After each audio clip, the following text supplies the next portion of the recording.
Hi, thank you for tuning in. This is Bridget from SpeechTherapyTalk.com, and I'm going to give you my top 4 tips when reading to a child.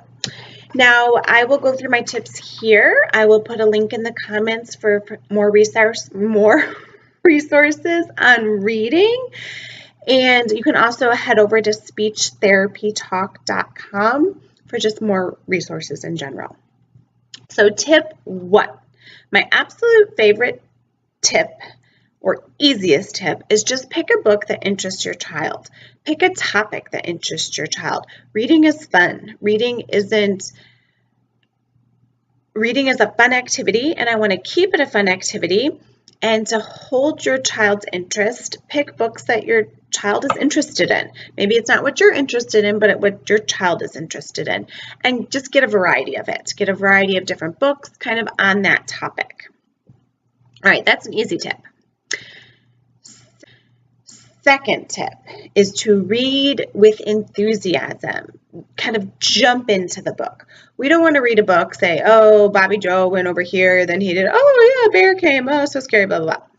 You want to become characters. You want to read, you can even use the voices of the character. And when something exciting happens, get excited. Oh, my goodness, then she opened the door and, show the emotion of what you're reading. 1, it'll hold the interest of your child, which is very important.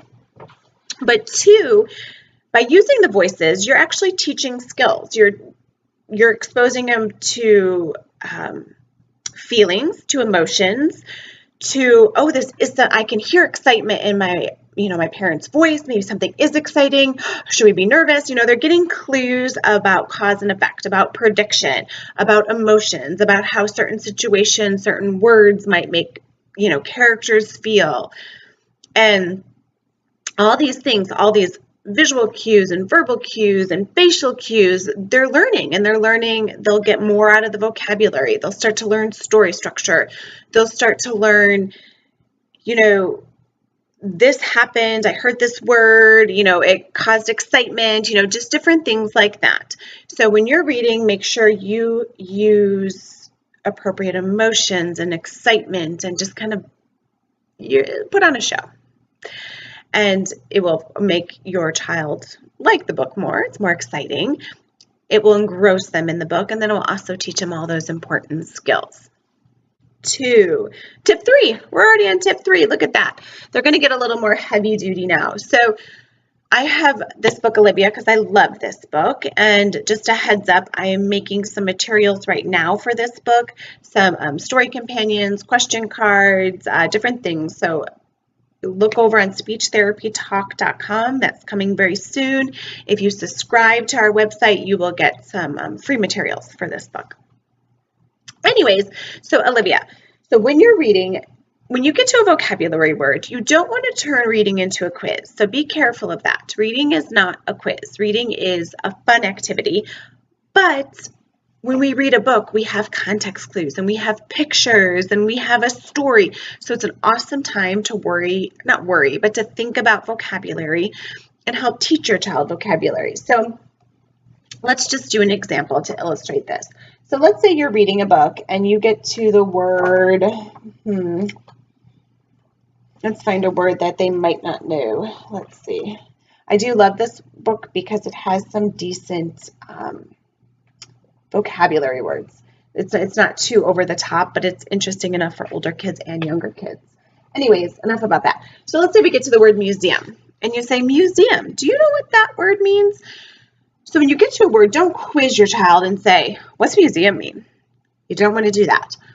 Instead, make it natural. So read, on rainy days, Olivia likes to go to the museum.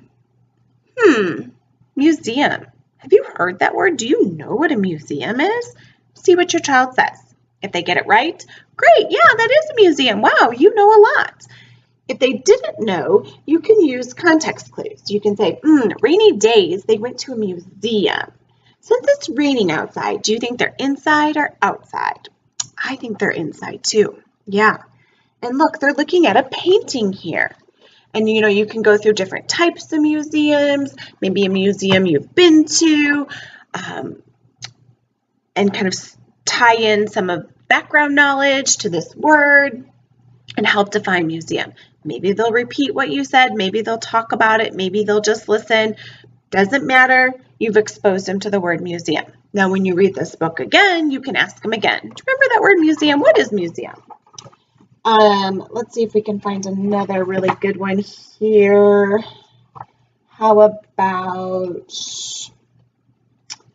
what is another tricky word? Prepared. Let's say you get to the word prepared. She feels it's important to come prepared. That's a big word. Do you know what prepared means? And let's say your child doesn't know what prepared means. Oh, well, prepared means, you go through it. It looks like she brought her ball. She brought her floaty thing. She brought everything she needed. She thought about what she needed. She brought it. You can go ahead and define prepared like that by talking about it, by pointing out the pictures, what Olivia did to be prepared. You can talk about how we get prepared for school, what we need. Tie in background knowledge, use the pictures, use context clues, think out loud how you're coming up with that definition, and make it kind of a fun time together. That's how I would do vocabulary. That's not how I would do. That's how you should do. Everyone should do. Parents, professionals, this is an awesome time to talk about vocabulary words in a very natural, functional way. 4. We're already on 4. The fourth thing that I would do while reading books is practice questions. And when I say questions, I'm talking about who, where, when, why, how, what doing. WH and how questions. Who and where for younger kids, those are easier to answer.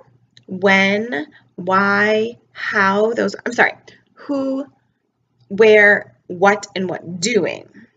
Those are the easier questions to answer. Why, how, those, and when, those can be those are difficult. Those are more difficult. So just kind of pay attention to that. Don't ask a 2-year-old a why question, but you can start asking your 5-year-olds why questions. I'll teach you how to do that. And while I'm showing you, notice how I'm not going to quiz all the time. I'm going to use pictures, context clues, and I'm going to think aloud again. So as you're reading a book, enjoy it. You're doing your voices. You're being silly. She is very good at wearing people out. She even wears herself out. What does Olivia do to wear herself out?